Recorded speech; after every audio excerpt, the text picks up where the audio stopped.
Assalamualaikum warahmatullahi wabarakatuh. Perkenalkan, nama saya Dedi Ramadhani dengan NIM 1042015 dengan program studi Ilmu Administrasi Negara Fakultas Ilmu Sosial Universitas Negeri Padang.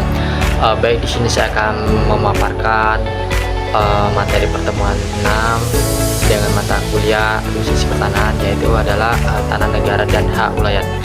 Baik, langsung saja ke pembahasan materi. Yang pertama adalah tanah ulayat adalah tanah yang dikelola oleh masyarakat hukum adat yang merupakan ketentuan, kewenangan, dan kewajiban suatu masyarakat hukum adat. Hak ulayat merupakan hak penguasaan tanah yang dikenal dengan hak ulayat itu sendiri. Baik, berikutnya adalah tanah ulayat berhubungan dengan tanah yang terletak di wilayah masyarakat hukum adat dan memiliki ciri-ciri seperti sawah, padang, hutan, makam, patung, rumah-rumah adat, dan bahasa daerah sesuai dengan daerah yang ada di negara Republik Indonesia itu sendiri.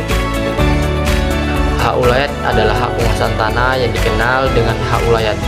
Tanah ulayat berhubungan dengan tanah yang terletak di wilayah masyarakat hukum adat dan memiliki ciri-ciri sama seperti yang tadi, yaitu sawah, ladang, hutan, makam, patung, rumah-rumah adat, serta bahasa yang sesuai dengan yang ada di negara kita.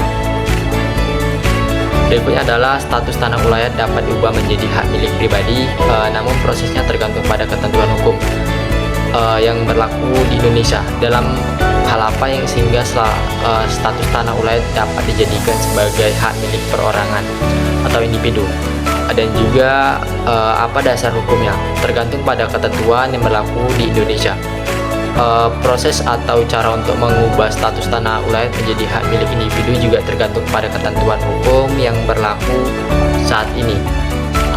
Ketentuan tentang perlindungan hukum terhadap hak-hak masyarakat hukum adat atas tanah dan sumber daya alam di Indonesia sangat terkaitan dengan ketentuan dalam pasal 1 dan 2 pelaksanaan ulayat dan hak yang serupa, itu masyarakat dari masyarakat hukum adat.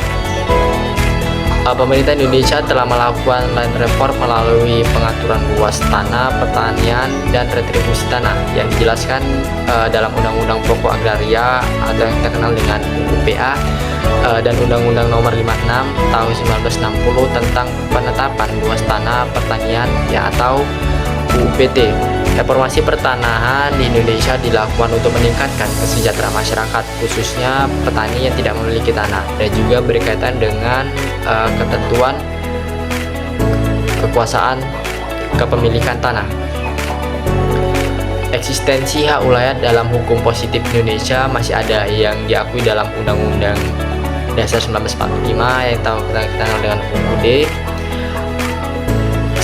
1945 serta dalam berbagai undang-undang lainnya. Mungkin itu saja pemaparan dari saya, kurang lebih saya mohon maaf. Saya akhiri dengan wabillahi taufiq wal hidayah. Wassalamualaikum warahmatullahi wabarakatuh.